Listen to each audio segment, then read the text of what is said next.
बेटा आज हम स्टार्ट करने वाले हैं कंज्यूमर इक्विलिब्रियम टॉपिक अपने पास चैप्टर 2 के अंदर। इंपॉर्टेंट कंसेप्ट है अब ये, जिसके ऊपर पूरा चैप्टर बेस्ड है। हम लोगों ने अभी तक यूटिलिटी के बारे में समझा, यूटिल्स के बारे में समझा, total utility, marginal utility, diminishing marginal utility को समझा। अब ये सबको हम क्लब करके एक कंसेप्ट में आते हैं जो कार्डिनल अप्रोच का, जो अभी तक हम पढ़ रहे थे बेटा, ये सभी चीजें हम कंज्यूमर के ऊपर पॉइंट आउट कर रहे हैं। मतलब पॉइंट जो है हमारा कंज्यूमर की मैक्सिमम सेटिस्फेक्शन। कंज्यूमर की सिंपल सा होता है, कंज्यूमर अपनी लिमिटेड इनकम में मैक्सिमम सेटिस्फेक्शन चाहता है। अब उस मैक्सिमम सेटिस्फेक्शन को हमें अगर मेजर करना है तो दो अप्रोच है हमारे पास, कार्डिनल और ऑर्डिनल। हम लोग बेसिकली भी कार्डिनल अप्रोच को पढ़ रहे हैं और कार्डिनल अप्रोच की ही अभी तक हमने सारी टर्म्स पढ़ी हैं। जैसे यूटिलिटी, यूटिलिटी को मेजर किया, यूटिलिटी मीन सेटिस्फेक्शन, और यूटिलिटी को मेजर किया जाता है यूटिल्स में। फिर हमने बात की total utility and marginal utility. फिर हमने डीएमयू समझा। डीएमयू का मतलब क्या होता है, आप जैसे जैसे एक कमोडिटी को कंज्यूम करते हो और उसकी जब नेक्स्ट यूनिट को आप कंज्यूम करते हो तो आपको उससे मिलने वाली सेटिस्फेक्शन जो पहली यूनिट के कंपैरिजन में कम हो जाती है। ये हमने डीएमयू मतलब डिमिनिशिंग मार्जिनल यूटिलिटी के अप्रोच में समझा था। ठीक है, yes sir.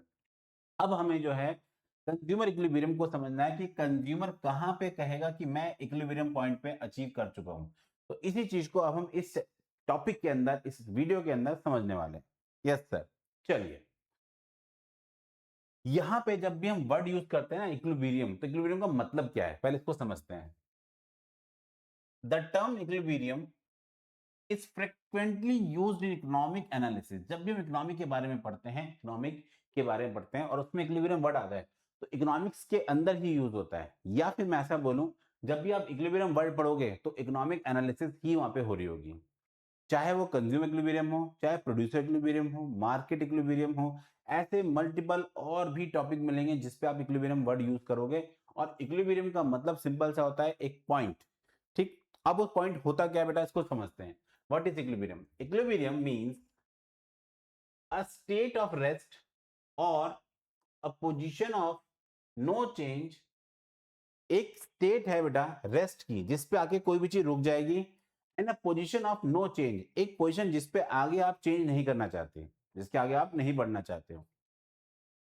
It refers to a position of rest, it refers to a position of rest which provide, ध्यान देना जो यहां पे रेस्ट वर्ड यूज किया गया है, विच प्रोवाइड मैक्सिमम बेनिफिट, जिससे आपको मैक्सिमम बेनिफिट मिल चुका है, and gain under the given situation, जो भी आप सिचुएशन दी गई थी उसमें आपने maximum point, maximum satisfaction achieve कर लिया।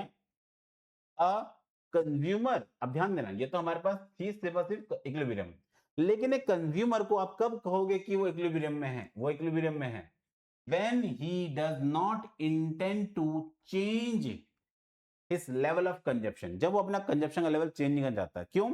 क्योंकि when he derive maximum satisfaction, भाई उसे अगर मैक्सिमम सेटिस्फेक्शन मिल चुकी होगी तो अब क्या वो अपने लेवल को चेंज करना चाहेगा? नहीं सर। यही चीज हमने पढ़नी है अब इक्विलिब्रियम के अंदर, कंज्यूमर इक्विलिब्रियम के अंदर। ओके, कंज्यूमर इक्विलिब्रियम की डेफिनेशन स्टार्ट करते हैं फटाफट से। Consumer equilibrium refers to a situation when a consumer is having maximum satisfaction with limited income। Definition वैसे यही खत्म हो जाती है, बट डेफिनेशन खत्म नहीं होती है। क्यों? क्योंकि इसके साथ एक वर्ड और जुड़ा हुआ है। हमने ये तो बात कर ली कि कंज्यूमर को हैविंग मैक्सिमम सेटिस्फेक्शन, उसे मैक्सिमम सेटिस्फेक्शन मिल गई है अपनी लिमिटेड इनकम में। बट अगर मान के चलिए उसके मन में ये विचार आ रहा है कि मैं अपनी इस लिमिटेड इनकम को किसी और कमोडिटी में खर्च कर दूं, तो क्या होगा? तो यहां पे लिखा हुआ है and has no tendency to change his way of existing expenditure. जो उसने अपने लिमिटेड इनकम में अभी खर्च करके मैक्सिमम सेटिस्फेक्शन अचीव की थी, वो उसको चेंज नहीं करना चाहता। इसको एग्जांपल से समझना बेटा। आपको कोई फोन परचेज करना है, कोई टैबलेट परचेज करनी है, टैबलेट, ठीक है, फोन टैबलेट कुछ भी आपको बाय करना है। आपने अपने एक टारगेट अचीव किया, मतलब एक टारगेट आपने सेट कर रखा है कि हमें 20,000 रुपए में ये जो गैजेट है बाय करना है। ओके, आप शॉप पे गए, जो आपने मन में विचार रखे हुए थे, सोच के गए थे कि भाई इतने रुपए का टैबलेट आएगा। ओके, आप शॉप पे जाते हो, शॉप वाले को पूरी बात बताते हो, या फिर वहां पे कोई प्रोडक्ट देखते हो जो प्रोडक्ट आपको आपकी जो नीड थी वो पूरी सेटिस्फाई कर रहा है और आपको समझ में आता है प्रोडक्ट। लेकिन आपको एक चीज देखी वहां पे आपने कि उसका प्राइस 17,000 या 15,000 है। मान के चलिए 17,000 है या 18,000 ही मान लेते हैं हम लोग। तो अब आपको यहाँ पे मैक्सिमम सेटिस्फेक्शन कहाँ पे अचीव हो गई? 18,000 पे। लेकिन आपके मन में क्या था? मुझे 20,000 रुपए खर्च करने हैं, ठीक? तो लिमिटेड इनकम 20,000 रुपए है, मैक्सिमम सेटिस्फेक्शन आपको हो चुकी है। लेकिन अब आपके मन में अगर ये विचार आ गया कि नहीं, मैं 2,000 रुपए और खर्च करता हूँ, क्यों ना इससे बेटर लूं। जब आप इससे बेटर के बारे में बात करते हो तो इट मीन्स अभी आप सेटिस्फाई नहीं हो। इट मीन्स अभी आप सेटिस्फाई नहीं हो। उस 17,000 या 18,000 में जो आपको टैबलेट मिल रहा था, वो आपकी नीड सेटिस्फाई कर रहा था। आप उसी चीज के लिए 20,000 देने को तैयार थे। लेकिन अब आपके मन में क्या आ रहा है कि क्यों मैं 2,000 रुपए बचाऊं, मैं इसको भी खर्च कर देता हूं और मैक्सिमम सेटिस्फेक्शन अचीव करता हूं। तो ऐसी सिचुएशन के अंदर आप इक्विलिब्रियम में नहीं हो। बट यहां पे वही चीज समझाई, has no tendency to change his way of existing expenditure, अपने एग्जिस्टिंग एक्सपेंडिचर को चेंज नहीं करना चाहता। दूसरी सिचुएशन, दूसरा केस, क्या पता वो 2,000 रुपए या 3,000 रुपए एक्स्ट्रा खर्च करके उसको अब इससे बेटर चीज मिल जाए जो उसने एक्सपेक्ट भी नहीं की थी। तो क्या अभी भी वो इक्विलिब्रियम में है? हम कहेंगे यस, अभी भी वो इक्विलिब्रियम में है। मतलब हमारे पास दो वे हैं, क्योंकि हमने पहली बात की कि यूटिलिटी अपने आप पे क्या है, एक फिलॉसफी है, एक एक आपकी सोची हुई है, एक अपना आप पे इमेजिनरी सिचुएशन है, साइकोलॉजिकल है बेटा ये। हम सोचते हैं इसके ऊपर, ठीक है? तो उसको मेजर कर सकते हैं हम? नहीं कर सकते हैं, बट हम मानते हैं इसको। ऐसे यहाँ पे कंज्यूमर इक्विलिब्रियम के बारे में बताया गया है। तो अब इसको मुझे कुछ ही वर्ड्स के अंदर लिमिटेड करना था, तो मैंने लिमिटेड कर दिया उसको। लेकिन ये ध्यान रखना, इतना ही नहीं होता, इसके भी बियॉन्ड बहुत कुछ है। तो मैं एक बार फिर से आपके लिए डेफिनेशन को समझाने की कोशिश करता हूं, जरा समझना बेटा। A consumer is in equilibrium refers to a situation when a consumer is having the maximum satisfaction with limited income, has no tendency to change his existing expenditure, जो अभी उसने खर्च किया, जो उसने कमोडिटी बाय की है, उसे लेने के बाद वो पूरी तरह सेटिस्फाइड है। उसे ये नहीं है कि मुझे इससे ज्यादा अच्छा खरीदना है या मुझे इसको चेंज करना है। एग्जाम्पल के लिए, आपने ऑनलाइन शॉपिंग की, शॉपिंग करने के बाद आपके घर में वो प्रोडक्ट आता है, आपने प्रोडक्ट को अनबॉक्स किया, चेक किया, आपको प्रोडक्ट अच्छा नहीं लगा, आप चाहते हो चेंज हो जाए। तो क्या यहाँ पे आपको माना जाएगा कि आप इक्विलिब्रियम पे हो? नहीं, कंज्यूमर इक्विलिब्रियम नहीं है, तभी वो चाहता है चेंज। आपने प्रोडक्ट ऑर्डर किया, दूसरा प्रोडक्ट आपके पास आता है, या फिर सपोज करो आपने सेकंड कोई ऑर्डर, सेकंड सिनेरियो मान लो, आपने ऑर्डर किया, आपने कुछ ऑनलाइन ऑर्डर किया, प्रोडक्ट आपके घर पे आता है, आपने अनबॉक्स किया, आप लेके उससे बहुत खुश हो। मींस आप क्या यहाँ पे, आप यहाँ पे कंज्यूमर इक्विलिब्रियम पे है, ठीक है? क्यों? क्योंकि आपने अपने पास मैक्सिमम सेटिस्फेक्शन लिमिटेड इनकम में मिल गई और आप उसको चेंज भी नहीं करना चाह रहे। तो इसको हम बोलते हैं मैक्सिमम सेटिस्फेक्शन या फिर कंज्यूमर इक्विलिब्रियम। जो कंज्यूमर इक्विलिब्रियम कहाँ मिलता है? हमेशा मैक्सिमम सेटिस्फेक्शन में मिलता है, ठीक है? Yes sir. क्या मेरी इत्यादि आपको समझ में आई? हाँ जी सर। अब जो अभी तक हम लोगों ने इक्विलिब्रियम के बारे में और कंज्यूमर इक्विलिब्रियम के बारे में समझा है, इसी चीज को और डिटेल में समझते हैं। ध्यान देना, a consumer has to pay a price of each unit of commodity। Commodity के लिए कंज्यूमर प्राइस पे करता है, सिंपल सी बात है। तभी तो हम कंज्यूमर कह रहे हैं, क्योंकि वो हर कमोडिटी के लिए प्राइस पे कर रहा है। ही कैन नॉट बाय और कंज्यूम अनलिमिटेड क्वांटिटी। क्या वो बहुत सारी कमोडिटी खरीद सकता है? क्या नहीं खरीद सकता, क्योंकि हम यहाँ पे एक और केस मानते हैं, consumer is a rational person. वो अपना आप पे कैसा है? रैशनल पर्सन है। As per the law of DMU, utility derive from each successive unit goes on decreasing. जैसे जैसे आप यूनिट को कंज्यूम करते जाते हो, वैसे वैसे आपकी कमोडिटी, जैसे जैसे आप यूटिलिटी डिराइव कर जाते हो ईच सक्सेसिव यूनिट से, तो वैसे वैसे आपकी यूटिलिटी क्या कैसे होती जाएगी सर? कम होती जाएगी। वेरी गुड, क्योंकि डीएमयू इस पे काम कर रहा होता है। एट द सेम टाइम, अब यहाँ पे ध्यान देना, मनी की बात हो रही है, his income also decreases with purchase of more and more unit of a commodity. जैसे जैसे वो कमोडिटी और खरीदता जाएगा, उसके लिए जो जो उसकी मनी इनकम है वो भी डाउन होती जाएगी, क्योंकि वो कमोडिटी खरीद रहा होगा तो पैसे भी तो जाएंगे, ठीक है? तो इस केस में, so a rational consumer aim to balance his expenditure in such a manner so that he gets maximum satisfaction.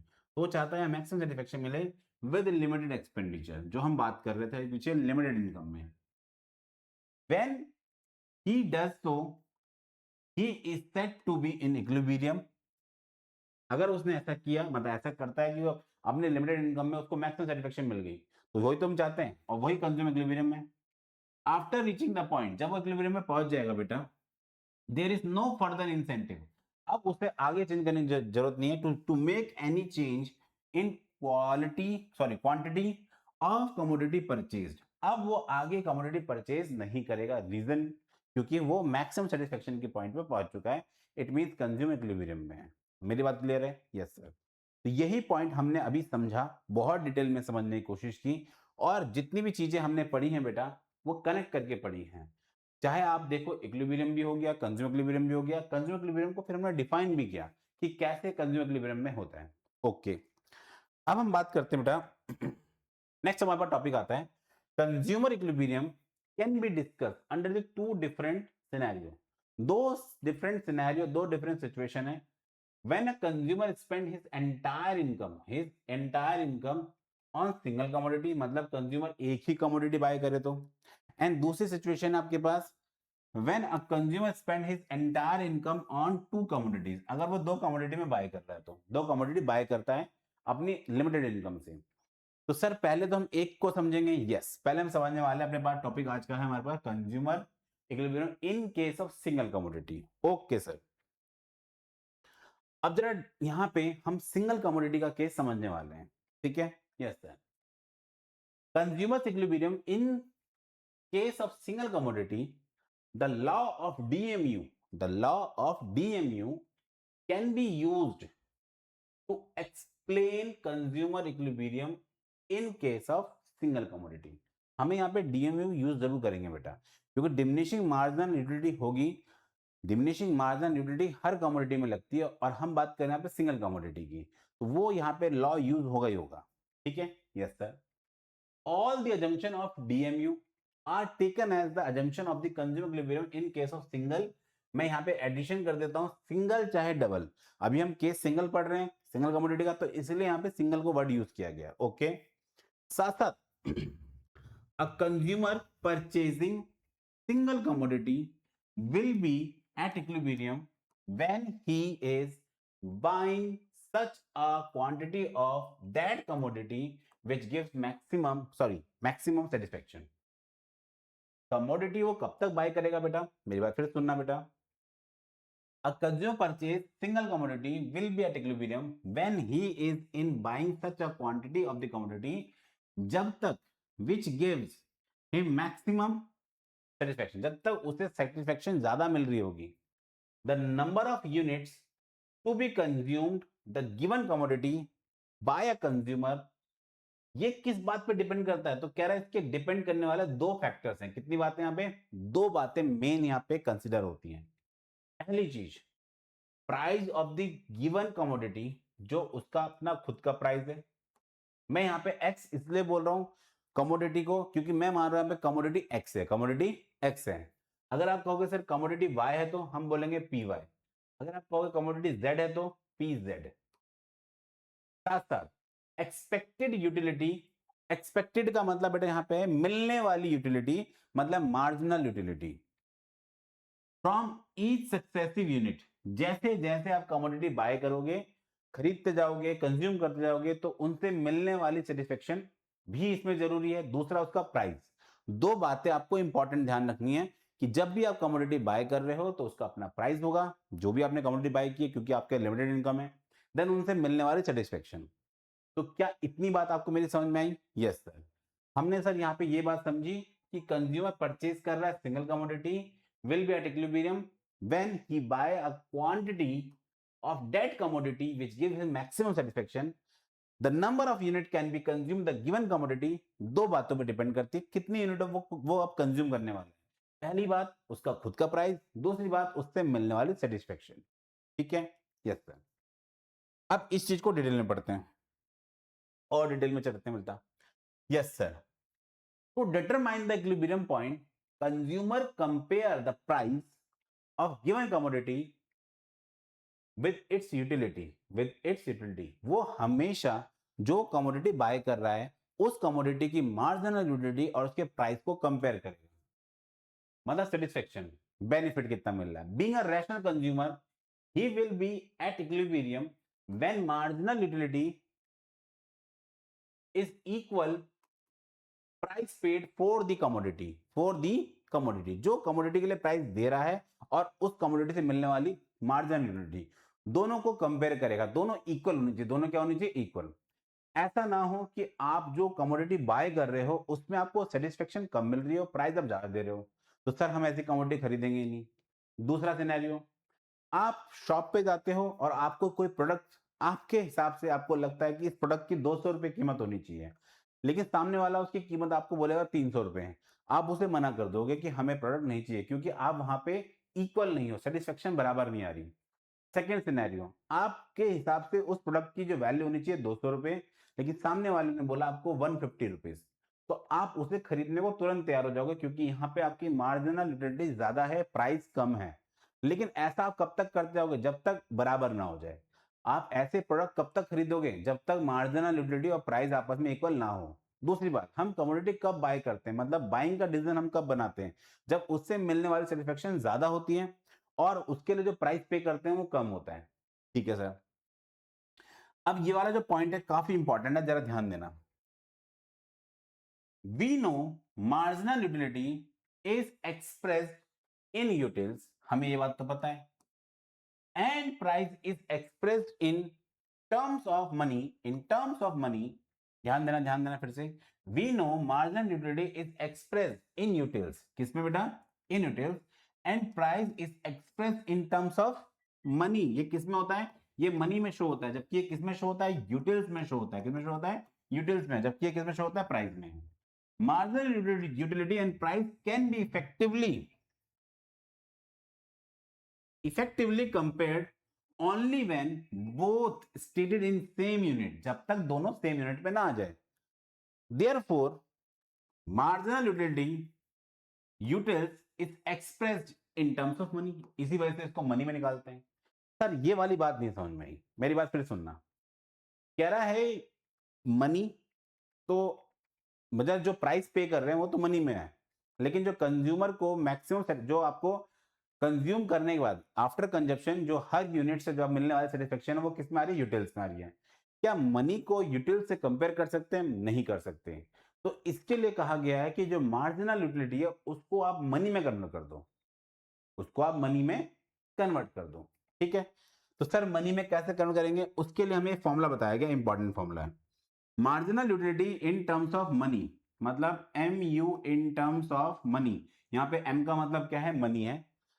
Marginal utility of util, marginal utility in utils मतलब एम यू ऑफ एक्स, और marginal utility of 1 rupee, 1 रुपए में कितनी satisfaction मिलती है, 1 रुपए में कितनी सेटिस्फेक्शन मिलती है। ठीक है, yes sir, marginal utility of 1 rupee, marginal utility of 1 रुपी। ठीक है, ये वाला पॉइंट इधर है बेटा एक्चुअल में। ठीक है, 1 रुपए में कितनी सेटिस्फेक्शन आपको मिल रही है, उससे हम कंपेयर करते हैं, 1 रुपए में कितनी कितनी सेटिस्फेक्शन आप अचीव कर सकते हो, इतने आप गेन कर सकते हो। Okay, okay sir. फिर चलते हैं हम लोग यहाँ पे एक वर्ड हमारे पास नहीं है बच्चे, तो पहले हम वर्ड को लिख लेते हैं। ओके, तो यहाँ पे एक वर्ड है, पहले ध्यान देना, एमयू। कौन सा वर्ड है हमारे पास, MU. MU of 1 rupee, MU of 1 rupee is the extra utility obtained when an additional rupee is spent on other goods, as utility is subjective concept, ध्यान देना यहाँ पे, as utility is subjective concept and differ from person to person, एक आदमी दूसरा आदमी पे depend करती है, and it is assumed that a consumer himself define the MU of 1 rupee, himself define, इसे हर कोई आदमी अपने हिसाब से डिसाइड करता है कि ये कितनी हो सकती है, मतलब इसके लिए कोई स्टैंडर्ड यूनिट नहीं है कि 1 रुपए में 2 यूटिल्स मिलती हैं, 1 रुपए में 1 यूटिल मिलती है। इसको पर्सन टू पर्सन आप डिसाइड कर सकते हो, ये हर किसी, ये सब्जेक्टिव मैटर पे है। Okay, in terms of satisfaction from bundle of goods, जो आप बंडल ऑफ गुड्स को कंज्यूम करते हो तो उसमें निकल के आता है। ओके सर, मतलब MU of 1 rupee is the extra utility obtain, 1 रुपए में कितनी एमयू, 0.5 भी हो सकती है, 2 यूटिल भी हो सकती है, क्या पता प्राइस के इक्वल ही हो।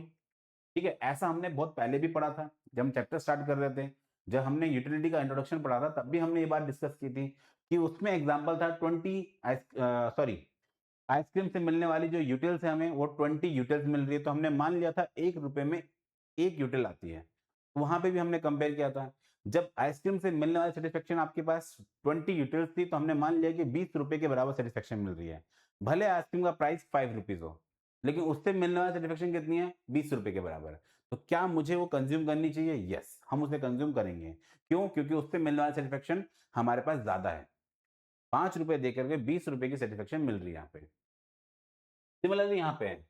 अब किसी आदमी को आइसक्रीम नहीं पसंद तो वो उसको कितनी यूटिलिटी देगा? वो उसको कम देगा। मैंने इसको 5 दी, मैंने यहाँ पे 1 रुपए में 1 यूटिलिटी मानी है। क्या पता वो यहाँ पे आपको उससे कम यूटिलिटी मान ले, 0.5 मान ले, तो डिपेंड करता है। ये क्या है? डिपेंड करता है person to person, place to place, time to time. और यहाँ पे तो सब्जेक्टिव मैटर साफ-साफ लिखा है, as utility is subjective concept and differ कर जाता है पर्सन टू पर्सन। तो it is assume that the consumer himself define, ये से कंज्यूमर डिसाइड करेगा। मैं, आप, कोई नहीं डिसाइड करता इसको। ये क्या है? 1 रुपए में कितना आएगा यहाँ पे? डन है? Yes sir. तो ये था हमारे पास बेसिकली अभी तक जो हमने पढ़ा। अब हम चलते हैं major equilibrium condition. Equilibrium condition, consumer in consumer in consumption consumer in consumption of single commodity. हम मान रहे हैं यहाँ पे यूनिट को, हमारे पास कमोडिटी का नाम क्या है? एक्स है। विल बी एट इक्विलिब्रियम जब ये वाली कंडीशन निकल के आएगी mu of x equals to px। mu of x equals to px, ये आपके लिए बहुत इंपॉर्टेंट वर्ड है बेटा, ध्यान देना। mu ऑफ x, क्योंकि हमने बोला कि कंडीशन क्या हो सकती है, तो कंडीशन ये होगी जब mu of x is equals to px। mu of x equals to px जब ये बराबर आएगा तो हम कहेंगे कंज्यूमर इक्विलिब्रियम में है। बट हमारे पास दो नई सिचुएशन भी हो सकती हैं, जब ये अपने आप पे क्या हो? मोर देन हो, और जब क्या हो? लेस देन हो। मोर देन का मतलब क्या है? जब mu जो कंजप्शन के बाद जो हमें सेटिस्फेक्शन मिल रही है वो ज्यादा मिल रही है, प्राइस हम उसके लिए कम पे कर रहे हैं। When mu of x is greater than px then consumer is not in equilibrium। पहले बात तो इक्विलिब्रियम में नहीं है, क्योंकि हमने बोला था इक्वल होना चाहिए, not in equilibrium, and he goes on consuming या buying because benefit is greater than cost. Benefit ज्यादा मिल रहा है। मैंने जैसे एग्जांपल दिया अभी आपको कि अगर आप सोच रहे हो, एक्सपेक्ट कर रहे हो कि ये वाली बुक या ये वाला जो पेन है ये आपका 200 रुपए का है, 200 रुपीज का है, लेकिन शॉपकीपर आपको कह रहा है 120 रुपीज, तो आप उसे खरीदोगे। क्यों? क्योंकि आपको उसमें मैक्सिमम सेटिस्फेक्शन मिल रही है। आप सोच रहे थे 200 रुपए के बराबर कीमत होगी, लेकिन उसकी कीमत कितनी है? सिर्फ 120 रुपए। तो यहाँ पे अब आपको क्या हुआ? प्राइस उसका 200 रुपए आप एक्सपेक्ट कर, उसको आप सोच रहे थे 200 रुपए उसके अंदर होगी सेटिस्फेक्शन, तो 200 रुपए यहाँ पे आ गया, और प्राइस कितना है? 120 रुपए। तो कीप ऑन परचेज या कीप ऑन बाइंग या कीप ऑन कंज्यूमिंग, चाहे वो जो कमोडिटी कंज्यूम करने वाली हो, चाहे वो यूज करने वाली हो। Okay sir. Greater than cost, he buy more, MU falls. जैसे वो खरीदेगा तो एमयू फॉल होगा, क्योंकि डीएमयू भी तो काम करेगा यहाँ पे, हमने स्टार्टिंग में बात की। Because of operation of law of diminishing marginal utility, that is DMU, when mu becomes equal to price, जब तक कि mu और प्राइस आपस में बराबर ना आ जाए, consumer get maximum benefit and is in equilibrium. जब वो पहली कमोडिटी का तो मैक्सिमम सेटिस्फेक्शन, दूसरी खरीदेगा तो उससे कम लेकिन मैक्सिमम है प्राइस से। ऐसे करते करते जब तक जीरो ना हो जाए या फिर जब तक बराबर ना हो जाए। जब बराबर हो जाएगी तो तब तक वो मैक्सिमम सेटिस्फेक्शन अचीव कर चुका होगा। यही बात उसने बताई है, पहला पहला सिनेरियो। दूसरा सिनेरियो क्या है? दूसरा ये है बेटा, similarly, when MUX is less than PX, then also consumer is not equilibrium, as he will have to reduce consumption of commodity X. वो X को नहीं खरीदेगा to rise his total satisfaction till MU become equals to the price, जब तक ये price के equal ना आ जाए। जब आप कोई कमोडिटी को, सपोज कीजिए आप कोई कंजप्शन चीजें, मतलब कोई चीज आप कंज्यूम कर रहे हो, उसे आपको उस समय तक कंज्यूम नहीं करते हो, तो एक समय ऐसा आएगा कि आप उस यूनिट, मतलब उस कमोडिटी की सेटिस्फेक्शन जो है आपके लिए बढ़ जाएगी, आप उसे कंज्यूम करना चाहोगे, मतलब यूटिलिटी बढ़ती जाएगी। तो ये सिचुएशन के अंदर यूटिलिटी आपको ज्यादा मिल रही है, इसमें आपको कम मिल रही थी, तो आप उसे कंज्यूम नहीं करोगे, लेकिन एक समय के बाद आपको लगेगा कि मुझे उसे कंज्यूम करना चाहिए, तो उस सिनेरियो में क्या होगा कि ये और ये आपस में क्या होंगे? इक्वल होंगे। यही बात यहाँ पे एक्सप्लेन की गई है। ठीक है? Yes sir. ओके, तो ये थी हमारे पास कंडीशंस ऑफ इक्विलिब्रियम। कितनी है हमारे पास? पहली mu of x equals to px, दूसरी mu of x is greater then px, me of x is less than px। ठीक है सर। अब इन सारी बातों को पढ़ने के बाद यहां पे एक छोटी सी बात और है जो आपको याद रखनी है। mu equals to price, one more condition is needed to be attained consumer equilibrium, mu fall as consumption increase। ये बात हम सबको पता है, जैसे जैसे हम कमोडिटी की सक्सेसिव यूनिट को कंज्यूम करते जाते हैं, जैसे जैसे किसी कमोडिटी की सक्सेसिव यूनिट कंज्यूम करते जाते हैं, उससे मिलने वाली सेटिस्फेक्शन गिरती जाती है। ये बात हमने लॉ में पढ़ी और ये बात आपको पता भी है और ये बात यूनिवर्सली एप्लीकेबल है। But if mu does not fall, अगर mu डाउन ही नहीं हो रहा, then consumer will go on consuming the commodity. आप जैसे कि इसके लिए एग्जाम्पल मान सकते हो ऑनलाइन गेमिंग। जो ऑनलाइन गेमिंग कर रहे होते हैं उनके लिए क्या है, क्या उनकी मार्जिनल यूटिलिटी कम हो रही होती है? उनकी मार्जिनल यूटिलिटी बढ़ रही होती है। वहां पे वो ऐसे नहीं कि एक बार यूज करने के बाद खत्म, नहीं, उनके लिए वो यूटिलिटी बढ़ जाती है। तो ये लॉ तो यहाँ फेल हो गया बिल्कुल। क्यों? क्योंकि mu does not fall, then consumer will go on consuming commodity. ठीक है, yes sir, and hence will never attain equilibrium position। However, this second condition is always applied because operation of law of DMU। हम तो ये मानते चलो इसमें हम मान लेते हैं कि नहीं हो रही डाउन, लेकिन ये एप्लीकेबल होगा, कभी ना कभी तो होगा। और एक पॉइंट ऐसा आता है जब जो ऑनलाइन गेमिंग कर भी रहे हैं उनके लिए एक पॉइंट कभी ना कभी ऐसा आएगा जब उनको लगेगा नहीं बेकार है। और ऐसा ही होता है हमारे साथ। हम कोई भी कमोडिटी कंज्यूम करते हैं तो एक समय तक तो हमें उसकी यूटिलिटी बहुत अच्छी लगती है, देन उसके बाद वो धीरे धीरे धीरे कीप ऑन डिक्रीजिंग। क्या मेरी बात क्लियर हुई यहाँ तक? Yes sir, okay. अब जो चीज अभी तक हम लोग ने थ्योरेटिकल पढ़ी वो सभी बातें अब एक बार न्यूमेरिकल एस्पेक्ट में देखते हैं। ठीक है सर, न्यूमेरिकल एस्पेक्ट क्या है बेटा इसका? यहाँ पे हमें कुछ चीजें माननी है और आपको याद रखनी है पहले। Let us now determine the consumers equilibrium if consumer spend his entire income on single commodity। suppose consumer want to buy commodity, यहाँ पे हम मान लेते हैं कौन सी हमारे पास जो गुड्स है वो x है, which is price 10 रुपीज। हम मान रहे हैं उसकी कीमत कितने रुपए? 10 रुपए, एक्चुअल में जो प्राइस पे कर रहे हैं हम लोग। Further suppose marginal utility derive from each successive unit, वो यूटिल्स में होगी, एंड जो इन उसको रुपए में हम लोग कन्वर्ट करेंगे। साथ साथ हमने एक और एजम्पशन मान ली यहाँ पे पहले ही कि 1 रुपए में कितनी यूटिल्स मिलती है हमें? 1 रुपए में कितनी यूटिल्स मिलती है हमें? 1 रुपए में 1 यूटिल। That means marginal utility in terms of money कितनी है हमारे पास? 1 रुपए की है। कितने की है? 1 रुपए की है। ठीक है, MU in terms of money 1 रुपी है। चलिए बेटा, अब यही चीज हमने टेबल पे अप्लाई की। सबसे पहले जो ये वाली बातें हैं ये तो हम पहले से पढ़ते आ रहे हैं, ये बात हमने पहले से अप्लाई कर रखी है। ये बात इसको अभी आप साइड पे रख देंगे, बस इतनी बात पहले समझना। यूनिट, हम पहले यूनिट कंज्यूम कर रहे हैं तो हमें मैक्सिमम सेटिस्फेक्शन कितनी मिल रही है? Sir 20, very good. दूसरी यूनिट जब हमने कंज्यूम की तो कितनी सेटिस्फेक्शन मिल रही है? Sir 16, very good. Third unit से 10, फोर्थ यूनिट से 4, फिफ्थ यूनिट से 0 एंड सिक्स यूनिट से -6। ये क्या है? ये सर ये तो टेबल हमने पहले भी पढ़ रखी है। वेरी गुड बेटा, ये टेबल हमने पहले भी पढ़ी हुई है और इसको हम दोबारा यूज कर रहे हैं यहाँ पे। और यहां पे हमने एक बात और मानी है, क्या? जो प्राइस है हर कमोडिटी का कितने रुपए हो? वो 10 रुपए।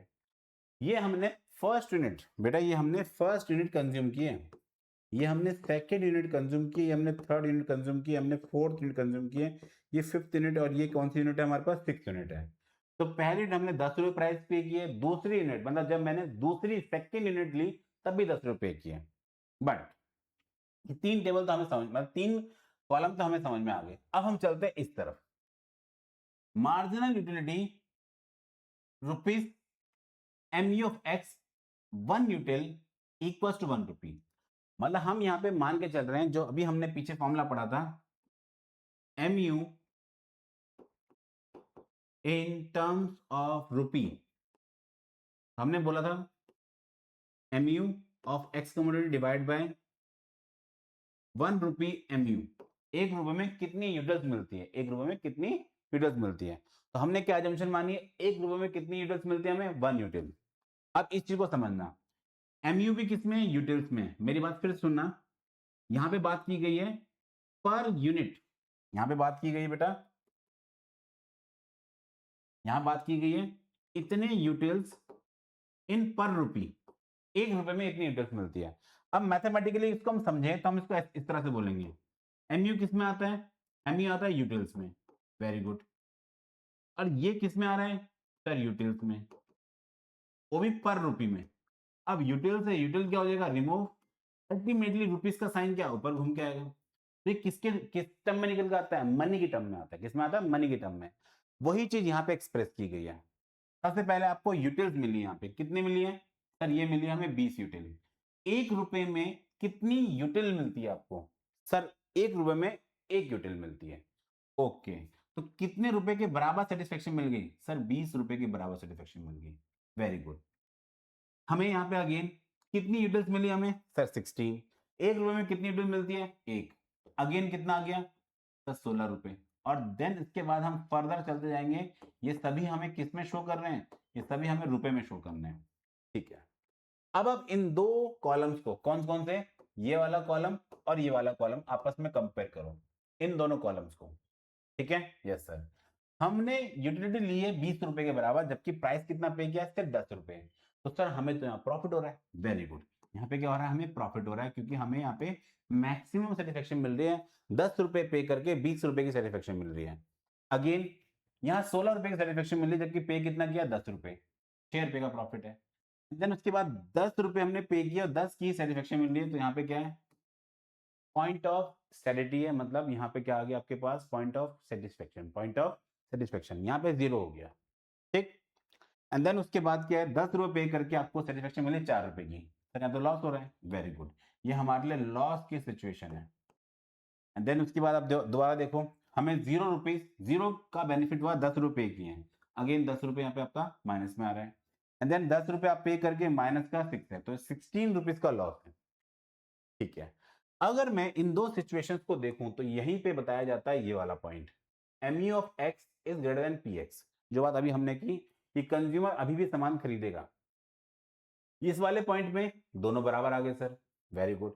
और इस वाले पॉइंट में अगर हम बात करें, MU of x is less than PX, is less than PX, तो यहां पे क्या है हमारे लिए, ये लॉस, एक तरह क्या ये लॉस है। तो ये चीज अभी हमने समझी टेबल के थ्रू, ठीक है बेटा। यस सर, सर हमें समझ में आ गया, वेरी गुड बच्चे।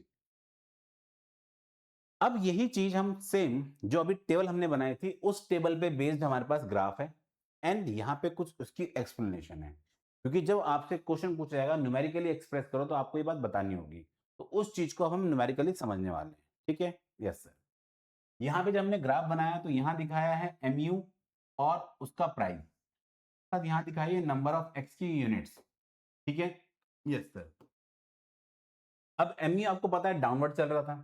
पहली यूनिट पे क्या है 20, दूसरी यूनिट पे कितना है सर 16, थर्ड यूनिट पे कितना है सर 10, फोर्थ यूनिट पे कितना है सर, ये अपना आप पे 4 है, एंड फिफ्थ यूनिट पे कितना था 0, एंड सिक्स यूनिट पे क्या है सर नेगेटिव, नेगेटिव में 6 है, कितना है माइनस का 6 है, तो यहाँ पे क्या हो गया माइनस में चला गया, ओके। तो ये लगातार पॉइंट नीचे आ रहे हैं, ठीक है।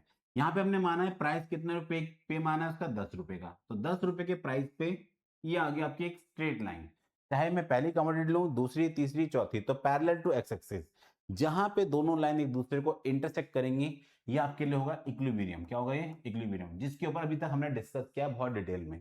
यस सर, तो MU of x equals to PX, MU of x equals to PX, ये आपस में क्या है बराबर है। इससे पहले के बारे में बात करें तो सर ये वाली सिचुएशन दिखा रही है MU of x is greater then PX।